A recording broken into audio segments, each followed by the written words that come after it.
creativity loves constraint. And this sounds really counterintuitive, because when you think about creativity, you think about having a lot of freedom to do whatever you want. And I think that from my perspective, what I see is that a lot of times when you constrain your thoughts, that's when you ultimately see a lot of innovation happen. I have a good friend who's a clockmaker in London. He did the Millennium Clock, among other things. And when I asked him, why are you a clockmaker? Why not just be a sculptor when you could sculpt whatever you want?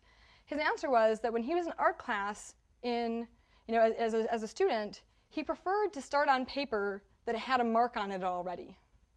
He just liked that constraint, because he said, I feel like if there's a mark on a piece of paper, I can take that mark, and in my imagination I can figure out what to turn it into. But a blank piece of paper is almost just too intimidating. He said, so like my sculpture is the same. If I know I'm building a clock, it's like a mark on the piece of paper. It's something that I'm constrained by, but it ultimately makes me want to think my way out of that box and do something really interesting.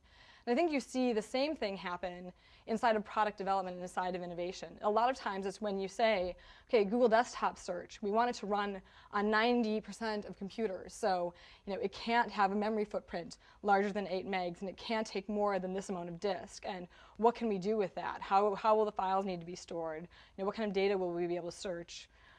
What features can we roll out? That's when you really see a lot of really interesting innovation happen, is when you actually pen in the constraints.